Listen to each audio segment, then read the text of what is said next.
bean field, and this was beans last year too. You can see it's not even up to my knee, maybe halfway up to my shin. They're starting to turn.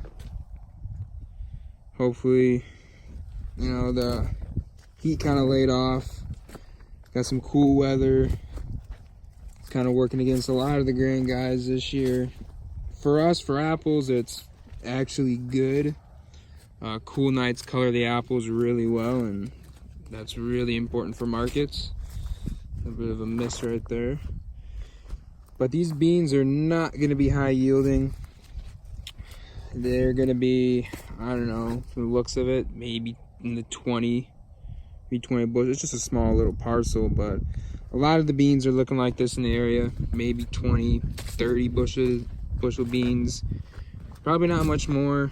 Irrigated stuff looks fairly well. Some dry land stuff that got it early was decent, but this is a sandier knoll on the farm, and you can definitely tell.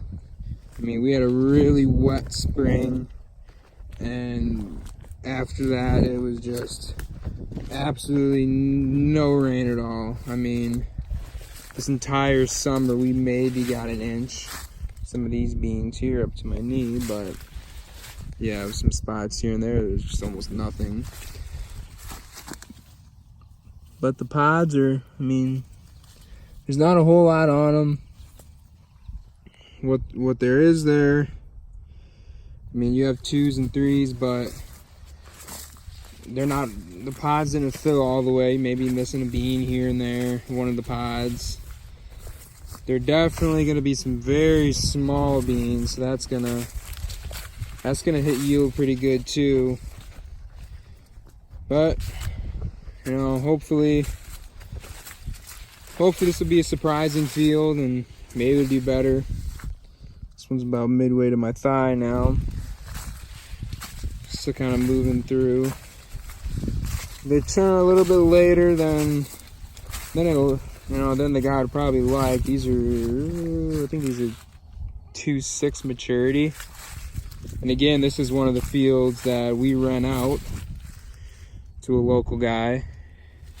Next year, this will probably be a little test block for some different apples. Kind of want to get some Royal Red Honeycrisp in here, Ambrosias, maybe some Evercrisp, maybe some Pink Ladies. Just do, you know, so many rows of each. Try some different rootstocks, different fertilizers. Just a test block, see what the markets are on some of these newer apples. But for this year, this guy's bean field. And, you know, we rent our open ground out that isn't planted yet to guys in the area for beans or corn. And it's basically like putting a cover crop on it for us. And we really like soybeans before we put a tree in the ground or something. And that's because beans, as a lot of you grain growers probably know, beans actually create nitrogen in the soil.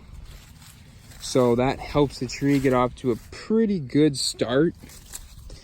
Corn uses a lot of that nitrogen up, so beans really help, being planted so close together, really helps break up the soil underneath, kind of gets in, usually doesn't get to the hard pan, but we'll bring a subsoiler in here, rip up the hard pan, break it up a little bit, make sure those tree roots can get down pretty good. But these beans add nitrogen to the soil, other nutrients, so it all works out really well. And you can see the beans really still extremely green. It's probably got a ways to go. So hopefully this field will catch up. This is actually probably one of the more turned bean fields in the area. A lot of the fields are still completely green. There are fields around here that the rows never even got closed this year. They were so, you know, I mean, you could easily see between the rows, they were maybe 5-6 inches off the ground. They were planted really late. But we're about a week out from grape harvest now. We're in the middle of apple harvest. So we'll keep on trucking along and make a look at some peaches real quick. So here's one of those new peach blocks we planted this year. You see most of them got some pretty good growth. This orchard, actually, we mudded in really late. Actually, there's another, it's a new apple block we planted. So, I mean, it wasn't ideal conditions, but they had to get in the ground. They were starting to bud out in the cooler, which isn't good because there was no soil or anything to really help them grow. And a lot of you are probably looking at the weeds like, man, you didn't weed spray, you didn't do anything. We gotta be real careful with these young trees. You can only do so many weed sprays. So we did so many weed sprays, but a lot of these weeds in here, you see from my earlier videos, we were irrigating these a lot, and that water was directed right in this trench to get it to the trees, so the weeds thrived off of that. And there's really no reason to be in here mowing this, because it's really, we only want the tree to get so much growth.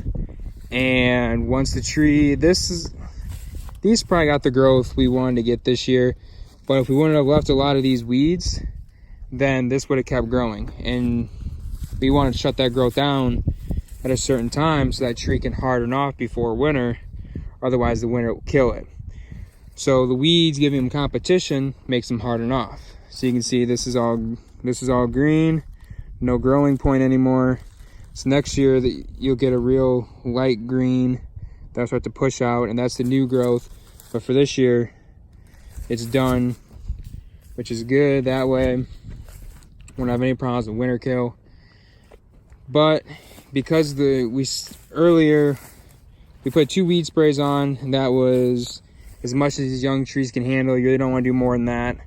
So we had some guys come in and hoe around them to keep them growing, but then we shut them down.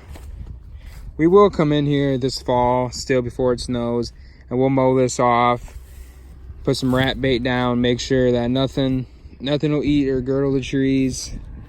But for right now, you know, we got to focus on grapes, apples, getting that stuff done. So this happens normally right after harvest gets done. We get everything put away, washed off. We'll get the tractor mower out and go through the farm. We do some of the older blocks too, a lot of the high density.